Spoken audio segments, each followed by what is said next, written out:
Wilson and Solid on BBC Radio Shropshire. Good morning. How you doing? Just, for clarification of the day of the week, which we're doing all week this week because nobody can ever remember what day it is. Tuesday, the 30th of December, coming up to 7 minutes past 10. And we're going to talk exercise and awards.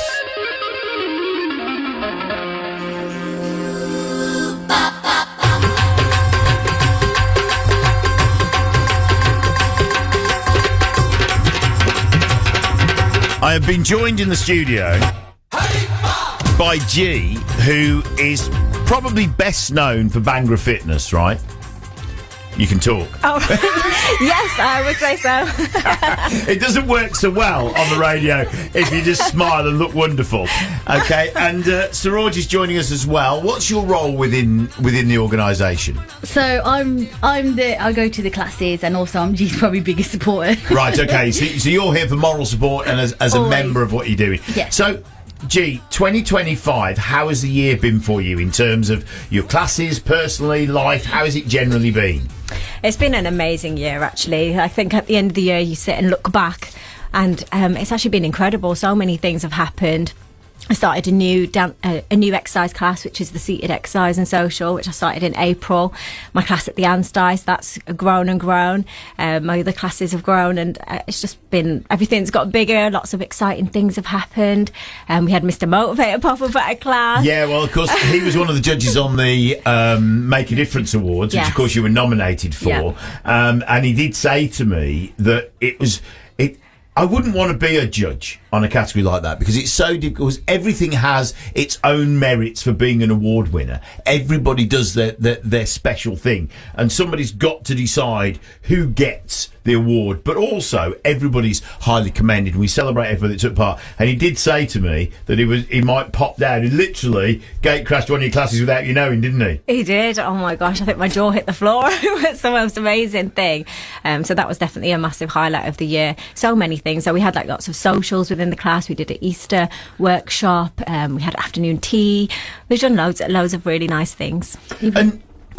Sorry, go on. I was going to even being just on Make a Difference, being one of the nominees, and then obviously we had the Bhangra Awards, so just a lot of things happening. Yeah, amazing things. The Bhangra Awards is the most recent one, right? Yes. So how did that come about? Was it because your classes is Bhangra Fitness, but it also encompasses general pop music to Bhangra moves and exercise, and it's very much a social group, isn't it, as well? Yeah, so I run 3 classes, but Bhangra Fitness is the one that I've been running the longest, which has been over 6 years. This award was for the Bhangra Fitness, for the Bhangra Fitness class. So I was in a category with Bhangra Fitness classes from all over the UK.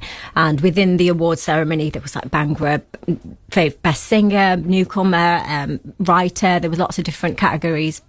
And it came about by, I just got a phone call one random Friday, and they said, you're nominated for the UK Bhangra Awards, Best Bhangra Fitness class. And that in itself was incredible. So to actually be back here and have won it is just unbelievable. How did you get involved in it in the first place? How did you kind of discover what G was doing? So I met G through a course we were doing through Learn Telford, and we became friends. And she was like, I think she was just starting up then, or you just newly started. She was like, come to my class. So we went, and it was just and it was just amazing. It was just such uplifting class. It just gives you just a boost for the whole week, and yeah, just couldn't wait to go to the next class. So just been doing it ever since. And there are lots of classes and fitness, different methods of doing whatever you want to do. There are countless to do from. I don't know many Bhangra classes. So was that something you consciously decided to do because of your love of the genre, or was it looking for an alternative way to attract people to what you were doing? What was your school of thought when you thought, I'm going to set this up? What was your aim? Right back in when you started? I think the way it was born was because I love Bhangra music and I love Bhangra dancing. I'm originally from Leeds, so when I moved here, I was looking for something to do, some type of fitness class, and I just thought, you know what, I love to dance, I love fitness, let me just make something that I want to go to and see how much I enjoy it and see if other people enjoy it. So I created it sort of all from scratch, which has been a really difficult but really rewarding thing to do, because when it's your thing, you can really twist and turn it and change it and adapt it as to what people want and what they like and what works. So it was born out of just a love of Bhangra and love of dancing. And even to this day, when people come to the class, they say, you just look like you love it so much. Yeah, and I'm yeah. like, I do. I just can't get enough of it. And that is something that shines through in everything that you do. Were you surprised by the demographic? Because there's quite a lot of mature dancers, it's fair to say. And they're not people that you would necessarily stereotypically associate with Bhangra culture or indeed Bhangra dancing. So how did that sort of come about? Because there's a lot of mature ladies really enjoying themselves on a regular basis. For me, that's one of the most important things, is that it's inclusive of all ages. I'm really against people being categorised into groups based on their age or ability. Yeah. That's something I just don't like, but you do see it. It does happen. And as a healthy lifestyle advisor, which is what I'm doing the rest of the time when I'm not dancing, I just hear so many people saying, I want to do this, but the things that I'm being signposted to are too slow, they're a little bit dull, a little bit boring. I'm like, why are people being pushed into doing things just based on their age? I think everything should be for everyone if that's what you want to do. Absolutely. And I think part of the element of what you do as well is the social element of those groups of people, because it's not just coming to the class. They become friends and maybe have a social group away from maybe their work colleagues or their families. And there's a real sense of Bhangra family, isn't there? Oh yeah, definitely. There is throughout all of the classes. I mean, the Feel Good Dance and Social, that really has a strong push for the social element as well. And like, for example, we had a Christmas party just before Christmas, and there were 65 of us at the Christmas party, and it was just so magical. It was amazing, wasn't it? And a lot of them said to me, I've not been to a Christmas party since I've retired, or this is the only Christmas party I'm going to. Because they're always associated with work or old people's Christmas lunches that you associate with the council, which maybe is not the vibe that some members of the community are looking for. No. The whole point of my classes and everything I do is that everyone can come, anyone's included. Don't feel as though you can't come for any reason. If you want to come, you are welcome to come, and that is that. So for you, it started as moral support for G, for a friend. Mm-hmm. And has that grown into, because you can't help but be part of that community, right? That's right. That's correct. It's bringing everyone together, and you can see in this instances where the awards are happening or anything like that, everyone's got G's back and they're all writing a card or bringing the flowers, and you can see how much they admire G, but they also have that upbeat attitude. They're just so positive with each other and just support each other, and that's kind of what G instills in everyone, and everyone's just like one big family. It's really good. You can see it at the Christmas party when we went, because a lot of the classes I don't see them all, because I only go to the one class. Class. So when I met them all, and everyone just had that same kind of just greeting each other like you just old friends, and it was really nice and welcoming. Everyone just welcomed. That's an interesting thing as well, isn't it? You can go like 4 or 5 months without seeing somebody, and then you pick up as if you've seen them the day before yesterday. It just carries on, doesn't it? G Kapoor has won a Bhangra Dance Award this year. We'll talk a little bit more after SWV and Right Here about what might be the aspirations for 2026 and where you go after such a fabulous year, but having Mr. Motivator attend your classes and winning a UK Bhangra Fitness Award.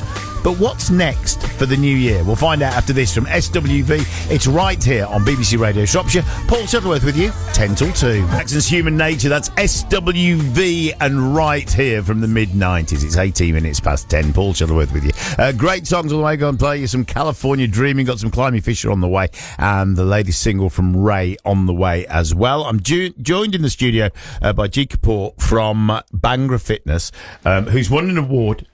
And I was just going to say, what difference, when you get an award like this, how are you going to, obviously it helps you promote what you do. Are you going to use that as a sort of stepping stone? What's next for Bhangra Dance as you look forward? I think just making sure that the classes are the best they can be. I think at the moment I've got more classes than I've ever had. Right. I am very conscious of its quality over quantity, so I'm really just want to make sure all the classes are just getting better and better all the time.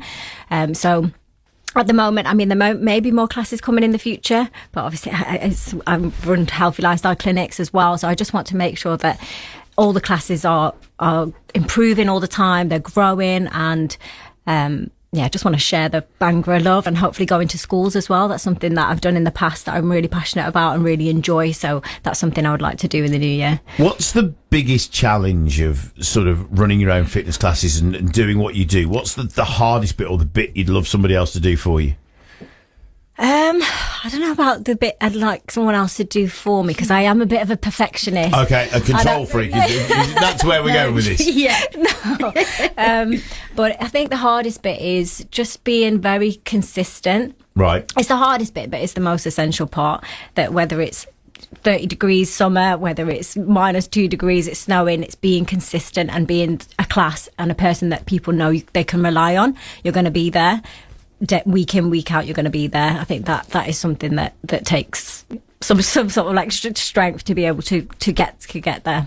Do you plan your classes in terms of what moves and dance moves you're going to do, or do you just kind of do it on the huff, see how you feel? How much is prepared and systematic, and how much is kind of how it feels, or when you look out to who you've got in front of you, do you adapt and change what you do? How does that work? So we do start off with a playlist, but like you say, I do kind of judge like how are we feeling, and sometimes I'll put the more intense ones in, I'll mix it up, so it does kind of chop and change throughout the class. And musically, what sort of stuff, for people that don't go, when you hear the word Bhangra Fitness, you often think that it would be traditional Indian music, which I imagine sometimes it is, but not all the time, is it? Yeah, we do mix it up. I mean, the Bhangra Fitness class is majority Bhangra music, but in the Feel Good Dance, for example, then it's not, and there is a bit of it. It trickles into everything, but Bhangra Fitness is the one that's majority Bhangra Fitness. And obviously Bhangra is the music and the dance, so the moves, they come out all over the place. Yes, they do.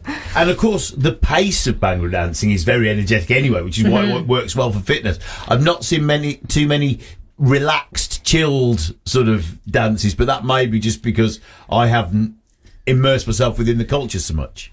Yeah, I mean, it is a very energetic type of dance, but I've created it in a way that it is very adaptable. So I'm constantly reassuring people it's very adaptable. You can just do the arms, just do the legs, start with the legs after you've like got a handle on the arms, you know. So and I do think that is something that people do feel. They'll say, you know, I feel comfortable to do it in the way that I want to do it, because at the end of the day, I'm not here to make people feel more stressed. There's enough going on in the world and in people's lives. The class is meant to be an escape from all of that. So the last thing I want is people stressing about getting moves right. It's just about having a good time. How long do the classes last for? So the Bhangra Fitness class is a solid 50 minutes, no break. Okay. Obviously, stop whenever you want to. That's what I say to everyone. or keep going. Stop if you need to, or keep going. With the Feel Good Dance and the CC exercise, they're 1 hour classes, but they have breaks for us to have a natter. Just a little bit do that as well. Yeah. And it's interesting. I came and visited you once when you had one of the sessions at the Wakes, and a lot of people arrived kind of early and were having a bit of a natter and a get together before you arrived in the sort of coffee shop area. And there is that sense of community that they don't just attend the class. There's also sort of social times catching up before and after. Oh, massively. I've been very lucky to see so many friendships made, really strong friendships. I've got people that go on holiday together. And yes, like you say, they do come early, they love a natter, and like even throughout the class and after the class, in all the classes, there's an option to go to the cafe and sit in the cafe. They plan other things, they do other things together as well. Socials, yeah, it's so nice. And I mean, everyone that comes to the classes, like Saroj was saying, it's such a friendly vibe. Everybody's just down to earth, very open. And I suppose you need that for people to keep coming, because you don't want it to feel like it's a chore or a task. Do you get a surge of intakes in January of people going, I've got a lot of turkey to move here? Yeah, I do, especially with the Bhangra Fitness. It's like, okay, I want to burn some calories. But not in all of the classes, it's pretty much a steady influx. We have new people all the time joining. Yeah. And a lot of the time when they do join, they're really enthusiastic, and they'll say, this is the class I've been looking for. So many times people come up for the first time and they're like, right, I'm staying, I'm here. So how many classes do you have now in your average week? 5 to 6, because I have a class in Shrewsbury, which is going to be restarting soon. Okie dokie. Now, there will be people listening to this that want to know how to find out a little bit more. They might like to come and have a look, or maybe have a go, or maybe join and become one of it. What's the best way to find out where and when the nearest ones are? So if you go to my Facebook page, which is Bhangra Dance and Fitness, and all of my classes are on there, you can email me at bhangradanceandfitness@hotmail.com. You can find me on Facebook, GK, and yeah, just get in touch. The classes are at the Wakes, they're at the Anstice, they're at the Salvation Army in Oakengates, and also in Shrewsbury and Lee Brockhurst. So yeah, just get in touch, and it's very, very stress-free in terms of coming. You don't have to pre-book or block book or anything. It's a very chilled vibe. You just come along. And then how was your festive period? How was Christmas and New Year? It was really nice, actually. I had a very chilled Christmas, which I'm hearing a lot of people say I'll take that. Yeah. Yeah, it was a very chilled Christmas. I have 3 children, so there was the rush before Christmas. How old are your kids? So my daughter is 12. I have a 13-year-old son and a 17-year-old son as well. So there's a fair bit of maintenance there, I imagine. There's a lot, but no, it was a really lovely Christmas. I really enjoyed it, actually. And New Year, you staying up or you going to bed early? I'm staying up, absolutely. Yes, I'll be up and partying. I love New Year's Eve. Fantastic. And when do the sessions kick back in, as it were, your classes? So the first class back is Monday the 5th of January, which is the Monday morning Bhangra Fitness at the Wakes, which is a really energising boost to the week. It's a Monday morning, and it just sets a tone. Good vibes for the week. Sets the week up. So that's the Monday morning one, and then I've got the 3 classes on a Tuesday, and then I have the Thursday evening, because I know a lot of people prefer an evening class if they're working obviously the day. What's going on. So yeah, there's hopefully something for everyone. Well, thank you both for coming in and joining us. Thank you for sharing the information about the classes, and well done, and congratulations on your well-deserved award. Thank you so much, and thank you for helping us promote the award as well and getting the votes, because that was definitely a big help. No worries. Thank you very much, and we'll see you soon. That's G joining us, award-winning for Bhangra Fitness 25 Best Bhangra Fitness.